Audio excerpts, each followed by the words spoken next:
All right, well, the economy, I'm looking at John Burnett, who joins us again here. The economy, apparently, according to Joe Biden, is doing okay. Bidenomics is working. But I think most people are saying, is it really? You know, inflation dropped in June to the lowest point in 2 years, so that's good news. But Americans, I don't know if they're feeling it. I'm not really feeling it. The price of gas still pretty high. Mortgage rates are very high. And when you think of cheap, easy food, there's not really cheap, easy food out there. At least stuff that you want to eat. So we wanted to take a look at some of the food prices, fast food prices, especially across some of the biggest cities in the country. So we looked at LA, New York, Chicago, and Detroit. And look at these. This is the Biden Misery Index. Now, I have a family of 5. So if I'm going what used to be like a quick run to Wendy's or something, that's now $50-something. Right. Or $60. Not including dessert. Yeah, that's right. I was going to say, if someone wants a Frosty, it's like, no. So most people, they hear something and they're told, no, things are getting better. But they're like, wait a minute, I just went to the supermarket. I have like nothing in the cart, and I just spent $100. Exactly. Look, when you're driving a car and you're doing 100 miles an hour, even if you take your foot off the gas pedal, it's going to take some time for that car to slow down. So to your point, Rob, inflation has declined, but it's still 50% higher than the Fed target rate of 2%. So it's going to take a while for consumers to start feeling it. But guess what? Well, it's likely that there's a 90% chance that the Fed will raise interest rates again before the end of the month. So that's actually going to crush those who close their fiscal home budgets with revolving credit, right? So they've already almost maxed out, and the interest rate on that limit is actually going to go higher. And there's a 20% chance that the Fed will raise it a second time in the next 5 months toward the end of the year. So that's going to crush not only the working class, but it's also going to put pressure on banks as well as corporations that need working capital. All right, bringing us, I know we got John here, but I also want to bring in research fellow at Thomas A. Rowe Institute, Joel Griffith. So Joel, these numbers, they're numbers, but they actually mean something, right? And your bank account is like, whoa, where did that go? And now you got the mortgage payment, especially if you got an adjustable rate mortgage, you're having fun with that.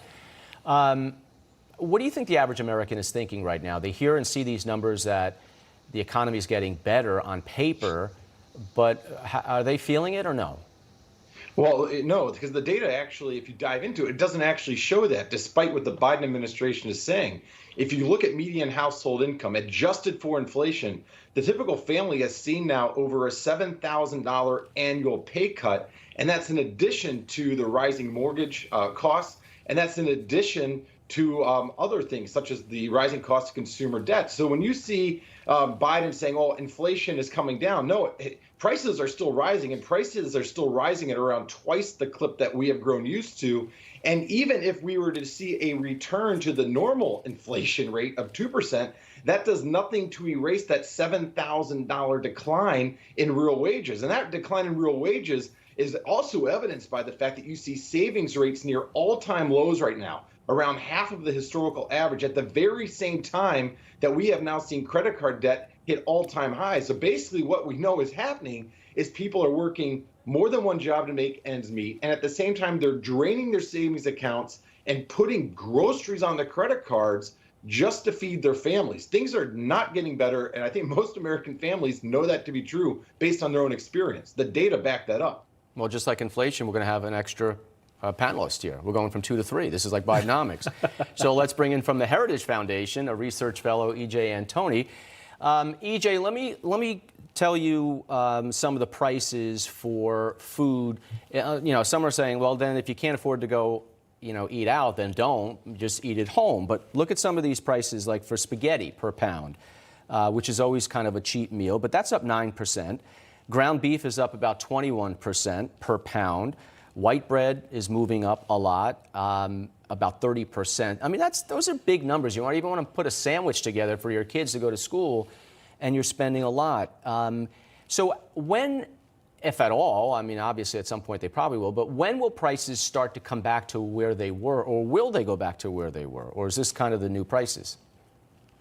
Welcome to the new normal. As long as the new normal is government spending, borrowing, and printing trillions of dollars more than it used to, then we can expect this 3% inflation rate to also be the new normal. Prices are not coming down. They may be going up a little slower than they were about this time a year ago, but they are not coming back down. This is unfortunately the new normal. And one of the reasons I think why people are so much more upset than the headline inflation numbers would have us believe is the fact that if you look at alternative inflation measures like median CPI, in other words, we remove the outliers, the extreme increases and the extreme decreases, what you find is an inflation rate about twice the official inflation rate. In other words, there's a few items that people do not buy all that much, but are dragging down those headline CPI numbers. That is a key reason why people are feeling these price increases so much more than those headline numbers, and frankly, most of the media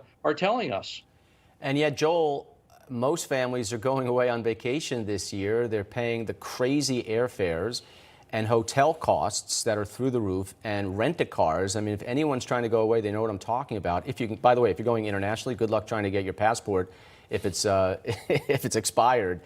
But so explain the two. You've got high inflation and people having trouble affording normal stuff every day, but yet on the big ticket stuff, you know, if it's cruise or whatever, they're doing it.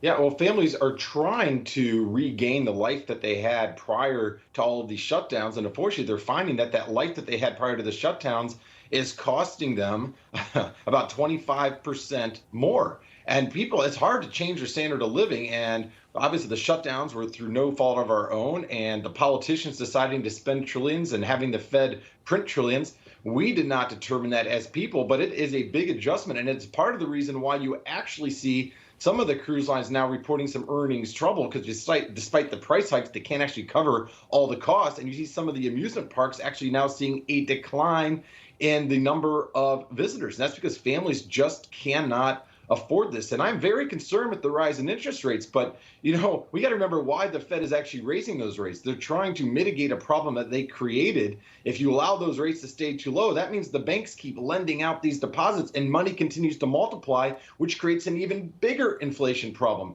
So I think we're right to recognize the impact of those interest rate hikes on families. But remember, those interest rate hikes, that's just a symptom of the problem. The underlying problem was the trillions of dollars that the Fed printed, that politicians spent. And now those trillions of dollars are on deposit in banks. And if the banks lend those dollars out, we are going to see inflation at a multiple of what we have seen over the past few years.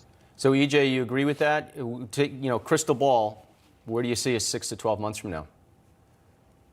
No, I certainly agree that all of our problems, or at least nearly all of our problems, have been caused by the government spending, borrowing, and printing too much money. And 6 months from now, I think we are seeing negative real growth within the economy.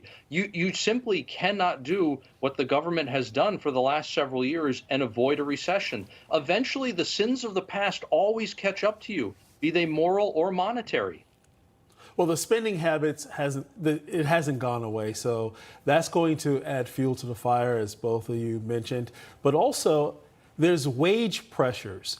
Whether you're unionized or non-unionized, that's going to actually drive inflation a little bit higher. And then supply chains, and then we've seen oil start to spike up. As at the same time, years ago, when Biden came in office, reduced our energy independence. So there's still some economic issues that are still lingering out there that are going to fuel this inflation a little bit higher than 3%, possibly by the end of the year, prompting the Fed chair and the committee to raise it another 0.25%. John, EJ, Joel, we can continue this conversation off air because we've got to take a little break. So thanks for coming on, all of you, and we have more to come. Stay with us on Sunday Report.